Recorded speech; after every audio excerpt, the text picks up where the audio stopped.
Hello, everyone. Welcome back to Duel of the Takes. Today, we're talking about what we've been building up to all October long, the 80s horror movie bracket, and we are joined by special guest Matt King. Yo, what's good? Happy to be back, guys. Thank you so much for having me. When the Halloween season approached, and this is the best time to dive into all of these films. Thank you, Nate, for sending this to me, and I can't wait to be a part of this discussion. Without further ado, let's get right into it. The first fight of this bracket is a slasher movie showdown. We've got Friday the 13th up against Nightmare on Elm Street. Ooh, this is already a tough one. I don't think this is a tough one, and I think a lot of people make this mistake every Halloween season when they want to watch a slasher film. They go, "Let's watch Friday the 13th, the first one." Here's what's the most disappointing thing about Friday the 13th, and maybe this is me. Jason, it really isn't in this movie, right? This is the one with the mom. Yeah. Yep. And which I appreciate the backstory, but it's one of those things I think a lot of people, when they think of Friday the 13th, they associate it with Jason and they think that they're going to get this big Jason slasher horror film when they sit down and watch this movie. And it's not. And it's so disappointing, especially if you're trying to watch it with some friends. They're all going to be like, "Where's Jason?" And he's not in it. So for me, Nightmare on Elm Street beats this one.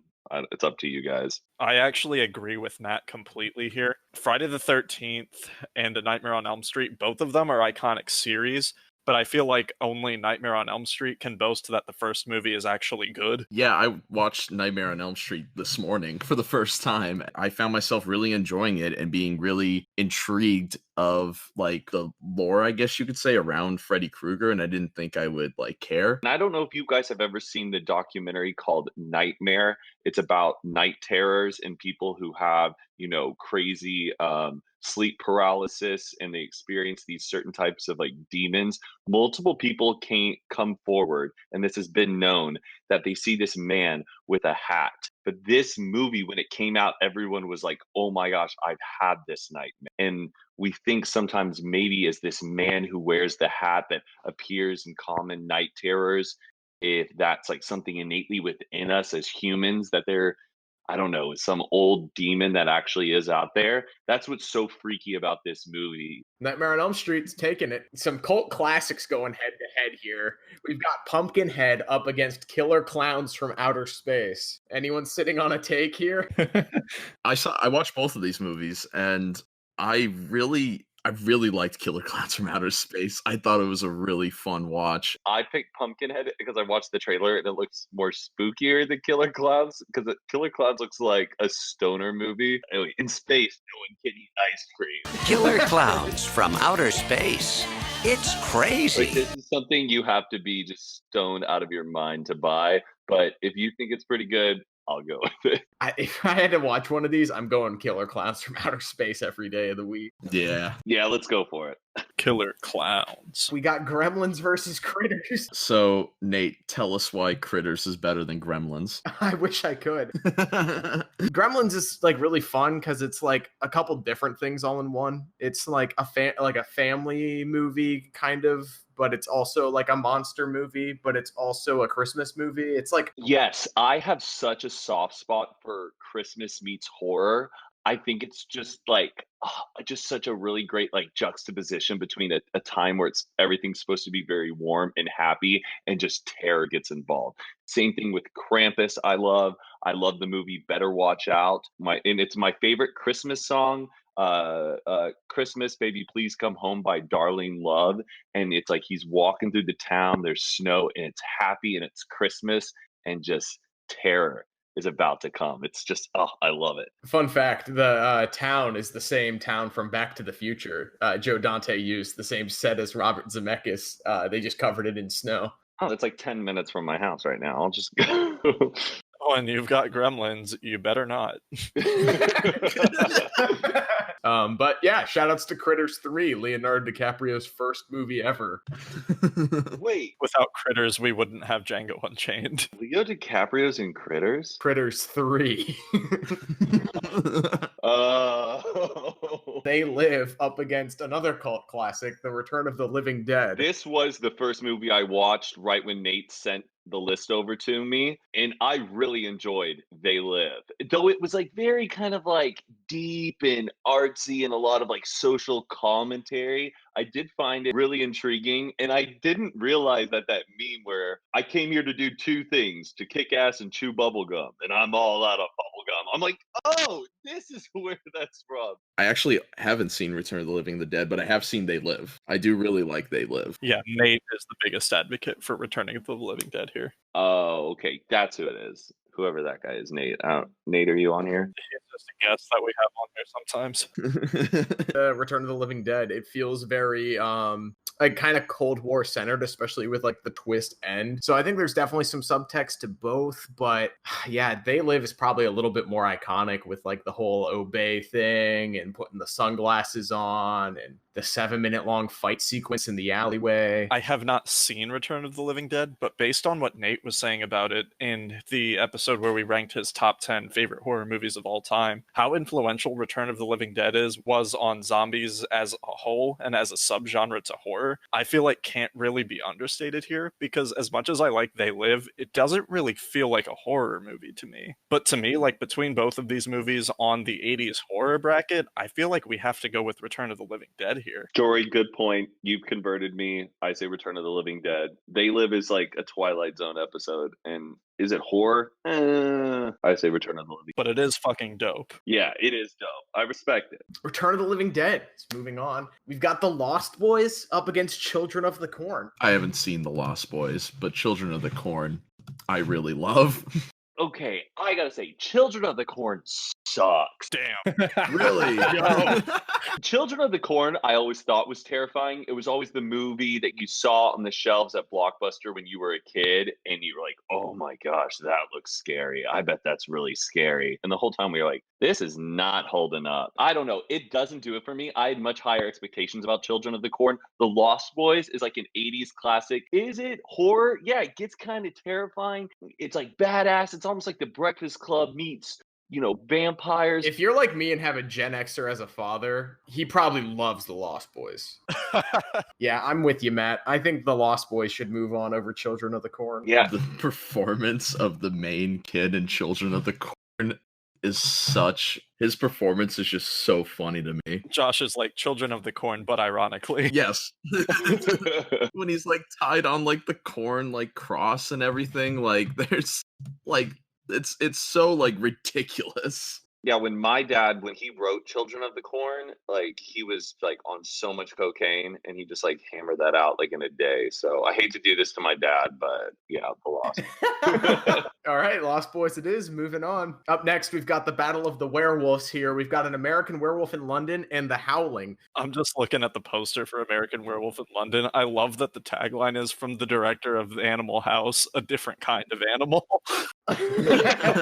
Just because it's a horror comedy doesn't mean it doesn't have the scares. I think it's the best werewolf transformation scene in film history. I loved American Werewolf in London. It's been a movie that I've been really wanting to see. It's always getting suggested to me, and I love doing these podcasts with you guys because these are like the right times where I can actually sit down and watch them, and I really enjoyed it. I thought it was funny, terrifying, and had a really great plot, and that's my pick. I loved it. I don't know if you felt this when you were watching it, Matt, but like it didn't feel like you were watching an old movie, especially through like the dialogue. Yes, completely agree. American Werewolf in London. So moving on. Up next, we've got two horror anthologies going head to head. We've got the blockbuster hit Creep Show, and we've got Cat's Eye, a bit more of a cult classic anthology here. Has anyone seen these?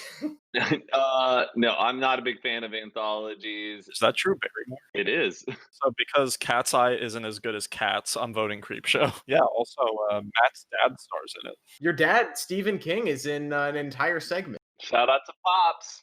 Gotta give him credit. All right. Well, speaking of Stephen King, we've got the adaptation of his movie about a killer car, Christine, up against The Fog. Two John Carpenter movies going head to head early again. I saw The Fog. Oh, did you like it? I thought it was all right. I was a little underwhelmed, to be honest. I don't know. I don't think it was paced all that well. I'd rather watch Halloween or another Carpenter movie before I ever watched The Fog again. Yeah, I think Christine kind of thrives on the concept being so shit, but then the movie actually being like really well done. Yeah, I picked Christine. The idea of a car coming to life scares me, so I didn't see either one of them, but I picked Christine. Nate, do we want to quiz Matt on the voice of the car in Christine? No. Wait, it talks? Now we've got The Fly up against Reanimator. These are two Cronenberg movies, I believe. I just learned that right now. I knew it about The Fly. I didn't know it about Reanimator. Has anyone seen either of these movies? I saw The Fly many years ago, and I love Jeff Goldblum. And that scene where he's, he's like peeling his face off in front of the mirror. That's terrifying, and has always stayed with me, and has been in my nightmares. So I picked The Fly. Reanimator's a lot of fun, but The Fly is just vastly superior. The Fly it is. Up next, we've got two slasher classics. We've got Sleepaway Camp up against Halloween 2. Oh man, I just am very curious. Who has actually seen Sleepaway Camp? I have not. I have not either. It's, to me, one of the best like movie twists of all time. Like, if you haven't seen Sleepaway Camp, like, check it out for like the ending alone. I think is like so good. Some really like good kills too for an early slasher movie. Like when the chef gets killed in such like a creepy ass way with like the boiling water. It's like, oh fuck. But then that twist ending like changes your perspective on the whole movie, and you're like, damn, okay. The premise is very similar to Friday the 13th with like it's at like a summer camp. I also think like the twist ending of Halloween 2 kind of screws up the rest of the franchise well, but then when they get to the point where they reveal that they're like relation, it's like, oh great, so now this is a franchise. I think it's a big bro moment. I think for the clever writing and the twist, I think Sleepaway Camp's taken it for me personally. I agree with you guys. Yeah, I agree with you too. I did look up the plot synopsis, and that is pretty wild. So we've got Fright Night up against Halloween 3 Season of the Witch. If anyone knows me, they know what I want to win this round. I'm right there with you. Wait, Halloween 3 is the one that's kind of like a Twilight Zone Black Mirror episode, right? Yes, and it's perfect. I saw the remake of Fright Night, and I quite enjoyed it, but I have no idea how the original is. But Halloween 3 Season of the Witch is a masterpiece. Well, yeah, let's go with that. Now that I've watched Halloween 3, I'm really in agreement with you, Nate, where I feel like this could have been the movie version of the Twilight Zone, where if every year they did something like this, I think would have been really neat. Speaking of masterpieces, we've got two going head to head in the first round again. We've got The Evil Dead 2 and Videodrome. Has anyone else seen Videodrome? I love the whole story behind Evil Dead, that they made it with such a low budget and became this huge cult classic. It is funny, terrifying. Yeah, I would argue that it's easily the best execution of the horror comedy that we've seen. And it's really kind of sad that nothing has been able to top it. Evil Dead 2. It's the ultimate comedy. It's the ultimate horror movie. It's the ultimate sequel that's secretly a remake. It's fantastic. Probably my favorite Sam Raimi movie. Well, we're having a rematch to the first round of this bracket. Friday the 13th Part 3 versus Nightmare on Elm Street 3 Dream Wars. So this is the first Friday the 13th movie to have Jason as we know him, hockey mask and all. But I would argue this is the best Nightmare on Elm Street movie by a landslide. I hate to do it to him twice. Jason does have a place as like an icon of horror, but my biggest issue with him is like, that's the best thing about him, his iconography. Like the ch-ch-ch and like the fucking hockey mask and the machete, but like his movies have always been kind of lacking. Yeah, I think what really holds Part 3 back the most is it's finally Jason like coming into his own and becoming this horror icon that everyone knows him as. But the movie was ambitiously a 3D release for some reason in the middle of the 80s when that trend was not popular at all. And all of like the kills are framed in a way where it's like, oh, like the knife's coming toward the screen, and it's really hokey. Nightmare on Elm Street 3 Dream Warriors outshines the rest of that franchise because it has this awesome premise of you've got this supernatural monster, but what if there were kids with similar supernatural abilities that could find a way to combat him and fight him on his own ground? It's like Breakfast Club meets Nightmare on Elm Street. It's what they wanted New Mutants to be. Yep, I'm voting for Nightmare on Elm Street as well. Up next, we've got Child's Play versus Hellraiser. Okay, I adore Child's Play. one of my favorite things about it, and I wish that the new adaptation took on this angle, but the way that you don't see the doll moving for like a good portion of the film, like actually physically moving, it's almost like this Jaws element where the camera angle is just really low and he's just creeping around the hallways. I love that. And I love that it built the suspense. I think it would have been really ruined if you just saw this animated doll immediately moving and start cutting up people. Hellraiser is good. It's terrifying, but it gets just kind of gory and gross. And I just like am not that fond of it. When she's about to throw Chucky in the fire and then you see Chucky like unnaturally move for the first time, there's something so beat and well like directed about it. I don't know. I just love that scene. I personally like Hellraiser a lot. I've seen Hellraiser certainly a lot more than I have seen Child's Play. I kind of agree with you, Matt, that like it just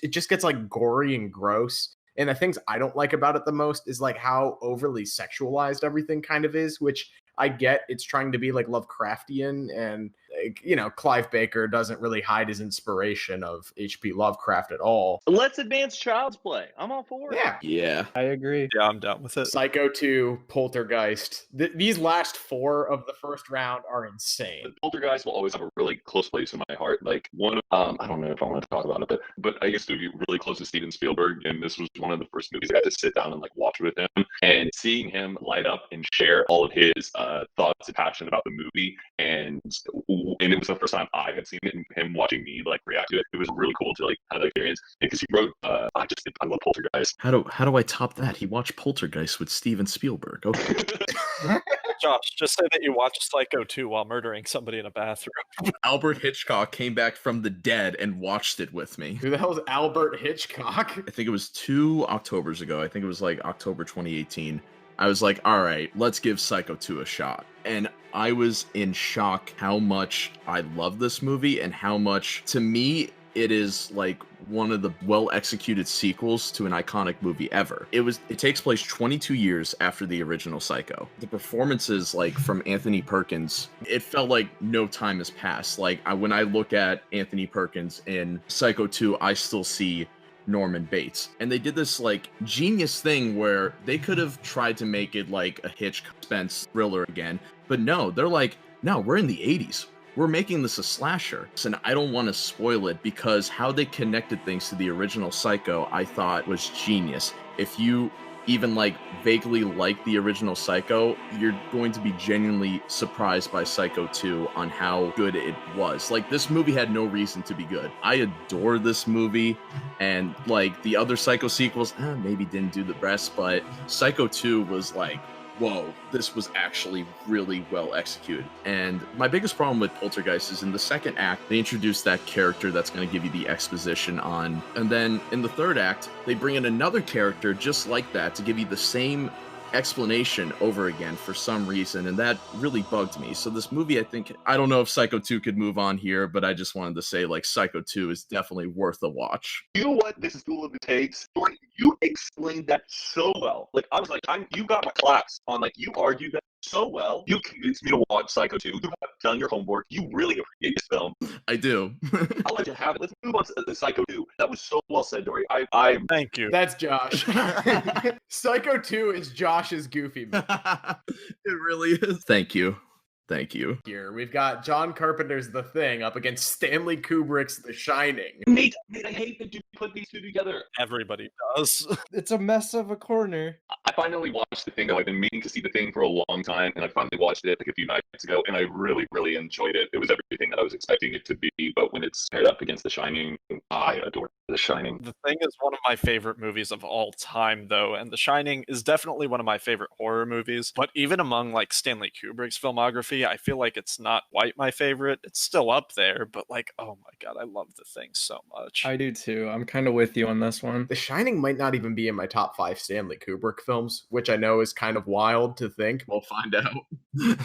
Like, I love things about the production design, and I love like the location, and all of that stuff feels awesome. But The Thing has those elements too, but it kind of ups it in the suspense and like the mystery of it all. There's nothing subtle about Jack Nicholson's performance in The Shining. You know off the bat, this dude's gonna turn at some point. Whereas The Shining, it's like, yeah, there's like a shot of like a creepy lady like melting in the bath, and there's a shot of furry giving a guy a blowjob, but like those aren't monsters in the movie. The Shining's gonna be like my Beauty and the Beast. This is it's 3, I guess. I'm kind of with you, Matt. Where like The Shining is really, really fresh in my mind right now. But so is The Thing. I saw The Thing like a month ago for the first time. Yeah, I've got to stick with my gut here and say that The Shining is better film. Like, I think if you were to point out one film that has the most like Kubrickian cinematography and style, it's The Shining. It might not be his best movie, but it's the most evocative of what people associate with his style. Yeah, Matt's dad was really pissed about this movie. Like these Stephen King movies, like some of them are really well made, but then like The Shining kind of feels like a higher tier, if you know what I mean, than like other movies based on like a Stephen King novel. Yep, Shining's taking it. Yeah. Let's get high. We've made it all the way through the bracket, and now the next round, we're going to do a bit of a speed round. I'm just going to say the 2 movies, give us a countdown, so that way we can move into the Elite 8. Nightmare on Elm Street, Killer Clowns from Outer Space. Everyone's going to say their choice in 3, 2, 1. Nightmare on Elm Street. Nightmare on Elm Street. Nightmare. Nightmare on Elm Street. All right, up next, we've got Gremlins and the Return of Living Dead. 3, 2, 1. It's Return of the Living Dead. Gremlins. All right, Lost Boys, American Werewolf in London. Team Edward or Team Jacob? Ready? 3, 2, 1. American Werewolf. It's American Werewolf in London. Yeah. Yeah, Team Jacob all the way. Up next, we've got Creep Show versus Christine. 3, 2, 1. It's Creep Show. If you guys say Christine, I'm gonna be very fucking pissed. Yeah. Yeah. The Fly up against Sleepaway Camp. Ready? 3, 2, 1. The Fly. It's The Fly. Sleepaway Camp. I didn't say anything, but I'm saying The Fly. All right, we've got Evil Dead 2 versus Halloween 3 Season of the Witch. Ready? 3, 2, 1. Evil Dead 2. Halloween 3 Season of the Witch. Evil Dead. Halloween 3. Halloween 3 Season of the Witch. Oh, you fucking assholes. I'm sorry, once again, we are underrating the Evil Dead movies on this show. It's a running joke. We have snubbed them all month long. I feel really bad about it, but It's all right. One day we'll rank Sam Raimi movies. Number 1, the episode of The Chef Show where he makes sourdough. Nightmare on Elm Street 3, Dream Warriors versus Child's Play. 3, 2, 1. Dream Warriors. Child's Dream Play. Warriors. Child's Play. Dream Warriors. That was 3-2, right? It was 3-2. Goodbye, Chucky. Psycho 2 versus The Shining. All right, Josh. 3, 2, 1.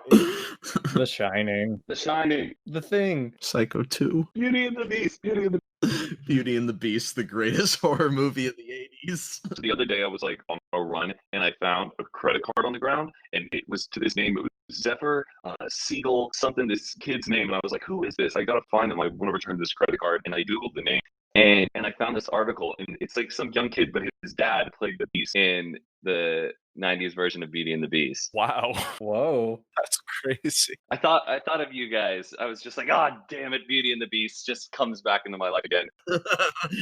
So you found the kid's credit card whose dad played the Beast, and then you thought of the 4 Zoomers that think that Beauty and the Beast is overrated. This is a debate. I'm sticking with Gremlins. I am also going to stick with Gremlins only because we also have Nightmare on Elm Street 3 on the other side of the bracket. Ooh, you're right. Yeah, I'll stick with Gremlins. I kind of want to fight for Nightmare on Elm Street, but at the same time, like, I get the love for Gremlins. In terms of like still being scary, I think that Nightmare on Elm Street might be scarier, like if you were to watch them like back to back. But what I think really is great about Gremlins is like Poltergeist in a way. It's kind of like a gateway horror film. It's like one of those movies that when you're still like a young kid, you can watch it and not like have nightmares and be like a little crybaby. Gremlins was my first horror movie, and I did not sleep that night when I finished Gremlins. You were just always thinking, like, isn't it always technically past midnight? Should I never feed my pets?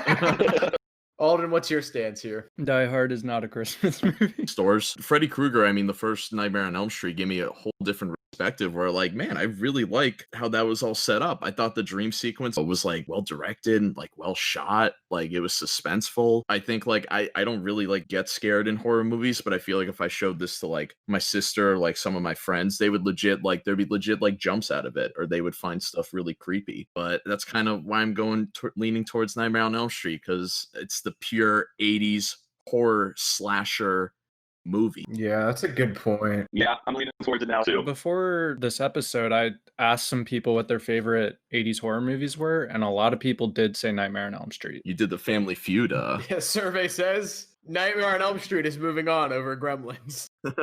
American Werewolf in London up against Creepshow. Team Jacob all the way. Yeah, Team Jacob. Yeah, I'm feeling that. American Werewolf in London came out in 81. So you could kind of say this movie was the pathway into a very iconic thing in pop culture with the Thriller music video. That's true. John Landis did direct the Thriller music video. Damn. Yeah, I just thought of that. So this movie kind of walked to have that iconic werewolf sequence. This movie gave Michael Jackson a pipe dream that the world would never recover from. Yeah, so when it comes to pop culture relevancy, I think an American Werewolf in London a little more important than we think. Yeah, that's actually a really great point. Bravo, Josh. Bravo. Damn, is this just my peak this episode? Josh, after missing last week's episode and having his worst outing ever on the Carpenter list, is back carrying this bracket on his shoulders. With only seeing half of the movies. Speaking of gross out transformations, we've got The Fly up against Halloween 3 Season of the Witch. I think I'm going to team up with Nate here because I think just mostly horror comes out in October. We're in October. It's spooky season. I think out of all the movies left, Halloween 3 feels the most like we'll only want to watch in October. And I do think we need that kind of representation. I can kind of see your point. I think if you're going into it expecting a sequel to Halloween 2, it's no wonder that this movie has the general reception that it does. Is this where I phone Grace? I just feel like if your introduction to The Fly is the vice president debate where there is a fly on Mike Pence's head and then SNL does a sketch that's like The Fly, like that's a funny movie with and then you were to like turn on The Fly right now, you'd enjoy what the movie's going for. But I don't know if a stranger, like someone who's never heard of Halloween 3 Season of the Witch, someone who might be familiar with Halloween as a franchise, could still sit down and watch this movie and be disappointed. I feel like more people probably would prefer The Fly. If Alden, what's your take here? Kind of with Halloween 3, Josh made a compelling argument for it being a Halloween movie. I don't generally watch horror outside of October, with a few exceptions, but Halloween 3 is definitely, I'm gonna watch this in October. I'm gonna watch it with friends, family, whatever. I feel like with anybody, I think most people would pick The Fly over Halloween 3. But for us, we can go with Halloween 3. Bro, what the fuck even happened here? Why is this a Halloween movie? Because it's fantastic and it's moving on. Okay. I guess it was 3-2. Nightmare on Elm Street 3 Dream Warriors up against Stanley Kubrick's The Shining. It's The Shining. Yeah.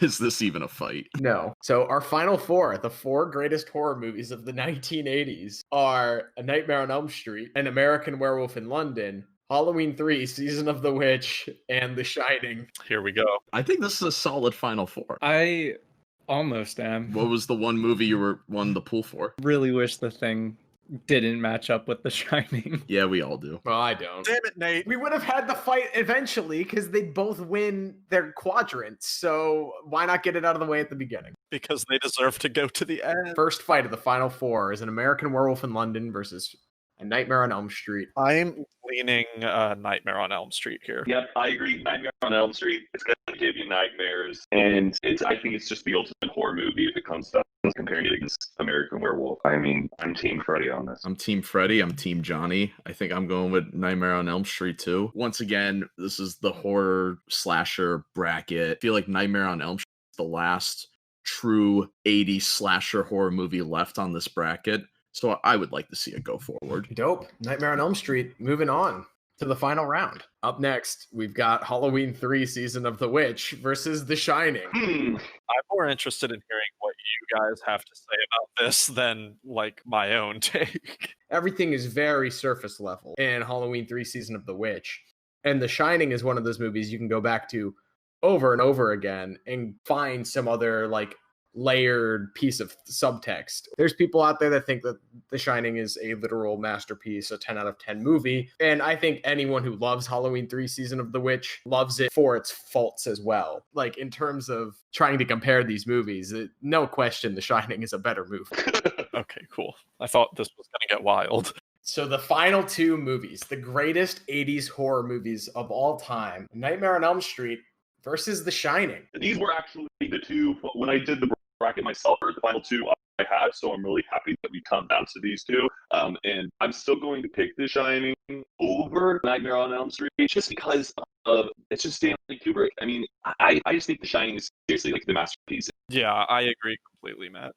The Shining might not have an iconic franchise horror movie villain in Freddy Krueger, but what it does have is Stanley Kubrick taking what could have been just a by-the-numbers adaptation of a middling Stephen King story. The Shining, it's a different experience. Whether, you know, when it came out, that's why so many people had so many different reactions to it, because they didn't know what to feel, and it stays with you, and you constantly revisit it and discover something new about it. It ages like fine wine. It's what cinema is supposed to do. And it's a perfect example of that. If I said that right, I need coffee. I think whatever won between The Shining and The Thing was going to take this whole thing, believe it or not. I thought so too. That's why my bracket that I made before this is just The Thing all the way up. I think it's really funny the two movies I decided to watch this morning are in the final two. Yeah, Josh, this would have been really awkward if you didn't watch The Shining right before we started. Here you have it. The winner of the Duel of the Takes 80s horror bracket is none other than Stanley Kubrick's The Shining. And in 2 weeks, we're going to be ranking Stanley Kubrick's movies. Be prepared for some hot takes then. Thank you again, Matt, for joining us. Be sure to check out Hoot and a Half if you haven't already. I love being on here. Like, legit, Matt, after you left, after we recorded the Disney Renaissance episode, we all literally went, that was the best episode. All right, guys, I'm out of here. Thank you so much for having me. Love you guys. Keep doing this. I'm so proud of you. I love this. This is great. Proud of you too, Matt. Thank you, man. Thank you for coming on, man. Peace. See ya. See ya.